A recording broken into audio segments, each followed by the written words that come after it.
नमस्कार, मैं हूं आमिल बेग। आप देख रहे हैं सिटी बुलेटिन न्यूज़। पेश हैं आज के प्रमुख समाचार। यूपी बोर्ड की आज परीक्षा शुरू हो गई। यूपी बोर्ड की परीक्षा नकल विहीन कराने के लिए बड़े पैमाने पर इंतजाम किए गए थे। अयोध्या में कुल 133 परीक्षा केंद्रों पर आज दोनों पालियों में परीक्षा सकुशल संपन्न हुई। जिलाधिकारी नीतीश कुमार ने विभिन्न परीक्षा केंद्रों का आज आकस्मिक निरीक्षण किया। इस दौरान उन्होंने बताया कि 133 परीक्षा केंद्रों पर सुचितापूर्ण ढंग से हाई स्कूल और इंटरमीडिएट की परीक्षाएं चल रही हैं। सभी परीक्षा केंद्रों के प्रत्येक कक्ष में सीसीटीवी के माध्यम से भी नजर रखी जा रही है। इस दौरान आज सचल दल भी भ्रमणशील रहे। राजकीय इंटर कॉलेज में सीसीटीवी कंट्रोल रूम से सभी परीक्षा केंद्रों के प्रत्येक कक्ष में संचालित परीक्षा पर नजर रखी जा रही है। हर प्रत्येक परीक्षा केंद्र पर स्टैटिक मजिस्ट्रेट तैनात किए गए हैं। जिलाधिकारी ने बताया कि इसी के साथ जनपद के समस्त परीक्षा केंद्रों को सेक्टर और जोन में विभाजित करके मजिस्ट्रेटों की तैनाती की गई है। समस्त परीक्षा केंद्रों को उनसे संबंधित सेक्टर और जोनल मजिस्ट्रेट नियमित भ्रमणशील रहकर परीक्षा केंद्रों का जायजा ले रहे हैं। बता दें कि लगभग 86,556 परीक्षार्थी परीक्षा दे रहे हैं।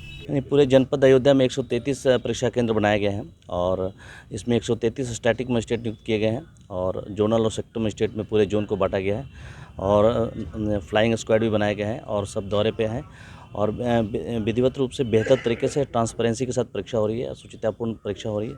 और यहाँ पे सभी परीक्षा केंद्रों में हमारे सीसीटीवी लगे हैं और यहाँ जीआईसी पे सबके कंट्रोल रूम है और विद्यालयों में भी हर एक कक्ष के कंट्रोल रूम है और यहाँ पे सेंट्रल कंट्रोल रूम है जनपद का और यहाँ से सभी परीक्षा केंद्रों, ग्रामीण क्षेत्र हो, शहरी क्षेत्र हो, सभी के आप वहाँ यहाँ देखा जा सकता है। इसकी मॉनिटरिंग की जा रही है कि कहीं भी नकल ना हो और ये सुनिश्चित किया जा रहा है कि नकल विहीन और बेहतर परीक्षा हो और विद्यार्थी अपने योग्यता के बल पर परीक्षा में परिणाम दें। प्रथम पाली की परीक्षा समाप्त होने के कगार पर कहीं ऐसी कोई शिकायत आई कि कोई मुन्ना भाई हो या कैसी तरह से क्या रहा? नहीं, अभी तक तो कोई शिकायत नहीं आई है और अभी तक जो प्रक्रिया चली है बहुत बेहतर तरीके से चली है और हमारे सभी मजिस्ट्रेट हैं और पुलिस के अधिकारी सभी जगह पूर्ण रूप से ड्यूटी कर रहे हैं, बहुत बेहतर तरीके से काम कर रहे हैं। तो पूरी प्रक्रिया बहुत अच्छे तरीके से चल रही है और आशा है कि सब लोग पूरे पेरेंट्स, बच्चे सब लोग अच्छे से परीक्षा में मनोयोग से सब लोग अच्छे से कार्य करें। अयोध्या के मकबरा स्थित डॉक्टर भीमराव अंबेडकर स्टेडियम में 5 दिवसीय सांसद खेल समारोह का आज समापन हो गया। कार्यक्रम में मुख्य अतिथि के रूप में प्रदेश के खाद्य एवं रसद राज्य मंत्री सतीश चंद्र शर्मा शामिल हुए। मुख्य अतिथि ने दीप प्रज्वलित करके कार्यक्रम की शुरुआत की। इस प्रतियोगिता में क्रिकेट, कबड्डी, वॉलीबॉल इत्यादि खेलों का आयोजन हुआ था, जिसमें विजेता टीम को पुरस्कार भी दिया गया, जिसमें करियप्पा मंडल सबसे आगे रहा। राज्य मंत्री सतीश चंद्र शर्मा ने बताया कि प्रधानमंत्री नरेंद्र मोदी और मुख्यमंत्री योगी आदित्यनाथ ने सदा खेलों को बढ़ावा देने का कार्य किया है। उन्होंने कहा कि मैं सांसद लल्लू सिंह को धन्यवाद देना चाहता हूं कि वह ऐसे आयोजन करके युवा खिलाड़ियों को आगे लाने की और निखारने की कोशिश कर रहे हैं। समापन अवसर पर सांसद लल्लू सिंह ने बताया कि खेल सभी की दिनचर्या का हिस्सा है। युवाओं को खेल के प्रति जागरूक करने के लिए यह प्रतियोगिता प्रतिवर्ष आयोजित की जाती है, जिसमें जिले के खिलाड़ी हिस्सा लेते हैं। प्रतियोगिता में विजय प्राप्त करने वाले खिलाड़ियों को पुरस्कार वितरित किया गया। इस कार्यक्रम में महापौर ऋषिकेश उपाध्याय, कबड्डी संघ के जिलाध्यक्ष विकास सिंह आदि मौजूद थे। माननीय सांसद श्री लल्लू सिंह जी द्वारा अयोध्या लोकसभा क्षेत्र के विभिन्न विकास खंडों में विगत लगभग 1 महीने से जो है खेल प्रतियोगिता का आयोजन किया जा रहा था। आज उसका समापन और पुरस्कार वितरण समारोह अयोध्या के स्टेडियम में संपन्न हो रहा है। इस प्रतियोगिता के माध्यम से तमाम ऐसे बच्चे जिनको एक प्लेटफॉर्म नहीं मिल पाता था, उनको प्लेटफॉर्म मिलेगा और जो हमारा टैलेंट है वो सामने निकल कर आएगा। वही टैलेंट आने वाले समय में देश और दुनिया में अयोध्या का नाम रोशन करने का काम करेगा। सरकार पूज्य योगी महाराज जी के नेतृत्व में निरंतर खेल की गतिविधियों को आगे बढ़ाने के लिए सतत प्रयत्नशील है और तमाम तमाम ऐतिहासिक और क्रांतिकारी परिवर्तन माननीय मुख्यमंत्री योगी आदित्यनाथ जी के नेतृत्व में खेल की गतिविधियों में लोगों ने देखने का काम किया है। आज माननीय मुख्यमंत्री के नेतृत्व में हर ग्राम पंचायत स्तर पर, न्याय पंचायत स्तर पर और ब्लॉक और जिले मुख्यालयों पर स्टेडियम का बड़ी संख्या में निर्माण हो रहा है और इसके साथ खेल की जो गतिविधियों को कैसे बढ़ावा मिले, हर क्षेत्र में खेल की गतिविधियाँ कैसे बढ़ावा मिले। और माननीय मुख्यमंत्री जी के नेतृत्व में अभी जो हमारा खेल यूनिवर्सिटी का भी माननीय प्रधानमंत्री जी द्वारा जो है शिलान्यास किया गया था। आने वाले समय में जो बड़े स्तर पर जो ओलंपिक से लेकर राष्ट्रीय स्तर सभी प्रतियोगिताओं में उत्तर प्रदेश की एक नई पहचान प्राप्त करें। महानगर में खेल प्रतियोगिता का आज समापन हुआ है। इस देश के यशस्वी प्रधानमंत्री माननीय मोदी जी के आह्वान पर पूरे देश में सभी सांसद अपने लोकसभा क्षेत्रों में ब्लॉक से लेकर के शहरी स्तर पर खेल का आयोजन उन्होंने किया है। बाद में सांसद पूरे संसदीय क्षेत्र की एक प्रतियोगिता होगी और खेल को बढ़ावा देने के लिए मोदी जी लगातार प्रयासरत हैं। 2014 से जब से वो प्रधानमंत्री हुए हैं, लगातार सुदूर आदिवासी क्षेत्र में भी उन्होंने खेल को बढ़ावा देने का काम किया है। आज कई अंतर्राष्ट्रीय खिलाड़ी हमारे आदिवासी क्षेत्र के भी उभर करके हम सामने आए हैं और इस खेल के बढ़ावा देने के कारण नौजवानों का जहां शारीरिक और मानसिक रूप से वह स्वस्थ होंगे, वहीं उनमें सामूहिकता का भाव भी पैदा होगा और राष्ट्रीयता का भाव भी पैदा होगा। इसलिए इस खेल को बढ़ावा देने का काम माननीय प्रधानमंत्री जी के द्वारा किया जा रहा है। बुधवार को लखनऊ में स्वामी प्रसाद मौर्य और राजू दास के विवाद के मामले में आज महंत राजू दास ने अपना पक्ष मीडिया के समक्ष रखा। उन्होंने कहा कि आज वो लखनऊ में शिकायत दर्ज कराएंगे पुलिस के समक्ष तथा मुख्यमंत्री से मुलाकात करके पूर्व मंत्री स्वामी प्रसाद मौर्य के खिलाफ कार्रवाई की मांग करेंगे। हनुमानगढ़ी के राजू दास ने कहा कि स्वामी प्रसाद मौर्य सनातन संस्कृति संत और भगवान रामचरितमानस को अपशब्द कह रहे हैं, जो कि निंदनीय है। स्वामी प्रसाद मौर्य धर्म को अपमानित करने का काम कर रहे हैं। राजू दास का कहना था कि लखनऊ में आयोजित एक कार्यक्रम में उनके पहुंचते ही स्वामी प्रसाद मौर्य ने कहा कि आ गया भगवा आतंकी।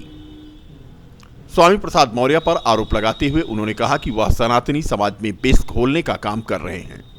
दुखद घटना है जिस प्रकार से स्वामी प्रसाद मौर्य सनातन धर्म संस्कृति पे हमला कर रहे हैं, साधु संतों को गाली दे रहे हैं, रामचरितमानस को गाली दे रहे हैं, रामचरितमानस जलाने की बार बार धमकी दे रहे हैं, रामचरितमानस को बैन करने की धमकी दे रहे हैं। ये दुखद है, निंदनीय है और मैं 100 करोड़ सनातन प्रेमी के तरफ से बैठकर ये बात को रख रहा हूँ। जिस प्रकार से स्वामी प्रसाद मौर्य धर्म को अपमानित करने का कार्य करें, एक तरफ तो संविधान की बात करते हैं, समानता की बात करते हैं, सामंजस्य की बात करते हैं, कुरीति को खत्म करने की बात करते हैं, क्या यही उनका भाव है? क्या उनका ये अभिप्राय है कि रामचरितमानस को गाली देना, सनातन धर्म संस्कृति को गाली देना, साधु संतों को गाली देना? मैं जैसे कार्यक्रम स्थल पर पहुंचा हूं वैसे उसने कहा कि ये भगवा आतंकवादी आ गया और उसने कहा कि भगवान राम को नहीं मानता, भगवान कृष्ण को नहीं मानता, मैं सनातन को नहीं मानता है। ये सनातनी जहर फैलाते हैं, विष घोलते हैं, समाज को बांटने का काम करते हैं। पकड़ो मारो, इसने मेरे ऊपर मारने के लिए 21 लाख का इनाम रखा है, यही राजू दास है, इसको पकड़ो, इसकी हत्या कर देते हैं। ये स्वामी प्रसाद मौर्य ने कहा है। इसके नाते हम स्वामी प्रसाद मौर्य के ऊपर आरोप लगाते हैं कि स्वामी प्रसाद मौर्य के पीछे आतंकी फंडिंग है और वो दंगा कराना चाहता है। हिंदू FIR दर्ज कराएंगे क्योंकि उन्होंने गलत जो है एप्लीकेशन दिया है। उन्होंने कहा कि तलवार और त्रिशूल लेकर हमने स्वामी प्रसाद मौर्य के ऊपर हमला किए। आप प्रत्यक्ष प्रमाण है और हम आज उनके खिलाफ FIR दर्ज कराएंगे। महाराज जी, क्या मुख्यमंत्री जी से भी मुलाकात करके कुछ वार्ता की शिकायत होगी? नहीं, मुख्यमंत्री जी से मिलकर निवेदन यह करेंगे कि जिस प्रकार से ये तो होता है कि हम किसी मजहब का अपमान नहीं करेंगे, किसी संस्कृति का अपमान नहीं करेंगे। भारत देश है, यह देश संविधान से चलता है। स्वामी प्रसाद मौर्य के पागलपन से यह देश नहीं चलेगा, स्वामी प्रसाद मौर्य के मनगढ़ंत कहानी से यह देश नहीं चलेगा। यह देश संविधान से चलेगा। यह सनातन संस्कृति भगवान राम के जो है आस्था में बसती है। भगवान राम हमारे आदर्श हैं। भगवान राम हिंदुस्तान के कण कण में उनकी व्यापकता है। रामचरितमानस जन जन के भाव में बसा हुआ है। हर घर में रामचरितमानस है। ये दुखद है, निंदनीय है। रामचरितमानस जलाए जाना, उसके बाद रोज मंच से गाली देना कि हम रामचरितमानस को जलवाएंगे भी, रामचरितमानस को प्रतिबंधित भी करेंगे। इस चीज को लेकर माननीय मुख्यमंत्री जी से बात करेंगे कि ऐसे जहरीले नाक को बाहर घूमने देना ये अच्छी बात नहीं है। इसके खिलाफ कार्रवाई सख्त से सख्त होनी चाहिए। और ये कोई राजू दास की लड़ाई नहीं है। राजू दास सांसद और विधायक का टिकट मांगने के लिए स्वामी प्रसाद मौर्य से नहीं लड़ रहे हैं। राजू दास जिसने रामचरितमानस को अपमानित किया है, जिसने साधु संतों को गाली दिया है। आज होटल में एक कार्यक्रम के दौरान माननीय मुख्यमंत्री जी भी थे और सभी पार्टियों के प्रतिनिधि थे। 2-4 संतों को बुलाया गया था। अयोध्या से मुझे हिंदू राष्ट्र के पक्ष में जानकारी के लिए बुलाया गया था कि भारत एक सेकुलर राष्ट्र है, इसलिए हिंदू राष्ट्र की जो चर्चा हो रही है कितना तक सही है, तो मैं हिंदू राष्ट्र का पक्ष रखने के लिए वहाँ पहुँचा था। तो उसी दौरान जो है स्वामी प्रसाद मौर्य का जो है डिबेट खत्म हुआ, वो निकल रहे थे और हमारे 2-4 संत गेस्ट रूम से बैठे थे वो जा रहे थे। जैसे ही राजू दास 2-3-4 संत बाहर निकले तो राजू दास के ऊपर स्वामी प्रसाद मौर्य भगवा आतंकवादी कहते हुए जानलेवा हमला कर दिया। और इसके बाद फिर मैं दौड़ा, जय श्री राम का हमने नारा लगाया, जय श्री राम। और ऐसे मेरी आवाज़ सुनते ही इतनी तेजी से वो स्वामी प्रसाद मौर्य भी भागे और उनके सब लोग भाग गए। तो मुझे बहुत दुख लगा कि कुछ दिन पहले एक जो है तो मौलाना की वीडियो लोग सुने कि उसमें एक मौलाना बोल रहे थे कि कुरान की जो खूनी 27 आयतें हैं उसके कारण जो है तो लोग आतंकवादी बनते हैं मुस्लिम लड़के। उसको पढ़ करके कुछ भी हिंदू परिषद के कार्यकर्ताओं के द्वारा कुरान की प्रतियां फाड़ दी गई थी, जिनके ऊपर राष्ट्रद्रोह लग गया था, वो जेल में है। और रामचरितमानस को स्वामी प्रसाद मौर्य जलवा रहे हैं, रामचरितमानस के विषय में जो है जहर उगल रहे हैं, तो उनके ऊपर राष्ट्रद्रोह कब लगेगा। अयोध्या से मैं तपस्वी छावनी पीठाधीश्वर जगत गुरु परमहंस आचार्य, मैं जो है उत्तर प्रदेश के प्रशासन से ये मांग करता हूं कि जल्द से जल्द उनके ऊपर राष्ट्रद्रोह का मुकदमा पंजीकृत करके विधिक कार्रवाई की जाए। मुस्लिम राष्ट्रीय मंच के संरक्षक डॉक्टर इंद्रेश कुमार का 67वां जन्म दिवस मनाया जा रहा है। डॉक्टर अनिल कुमार सिंह अवध प्रांत प्रभारी मुस्लिम राष्ट्रीय मंच के नेतृत्व में आज मुस्लिम कार्यकर्ताओं ने उनकी लंबी उम्र के लिए विधि विधान से पैगंबर सीस अली सलाम की दरगाह पर कार्यक्रम किया। इसके बाद मजार पर चादर चढ़ाई गई, जिसमें मुख्य रूप से साहिल मिर्जा, तौसीफ खान, आमिर अंसारी आदि मौजूद रहे। कि दरगाह अयोध्या में हम लोग आए हैं और यहाँ पर मुस्लिम भाइयों ने अपनी विधि से आज जो है उनके इंद्रेश कुमार जी जो मुस्लिम राष्ट्रीय मंच के मार्गदर्शक हैं, उनके लंबी उम्र के लिए जो है उन लोगों ने चादर चढ़ाई, अगरबत्ती जलाई। जो विधि मुस्लिम विधि है उस विधि से इन लोगों ने यहाँ पर जो है उनकी लंबी उम्र हो और पूरे देश में हिंदू मुस्लिम एकता कायम रहे, इसलिए वो निरंतर कार्य कर रहे हैं। उनको ईश्वर अल्लाह और शक्ति दे, ईश्वर और शक्ति दे और निरंतर हिंदू मुस्लिम एकता बरकरार रहे। और जो सपना लोगों ने देखा है कि अखंड भारत, श्रेष्ठ भारत का निर्माण भारत में हो और हिंदू मुस्लिम एकता बनी रहे, इसलिए हम लोग जो है यहाँ पर काम कर रहे हैं। मैं डॉक्टर अनिल कुमार सिंह जी हूँ और मैं माननीय इंद्रेश जी का एक सिपाही हूँ और मुस्लिम राष्ट्रीय मंच और प्रांत का दायित्व हमारे पास है। हमारे साथ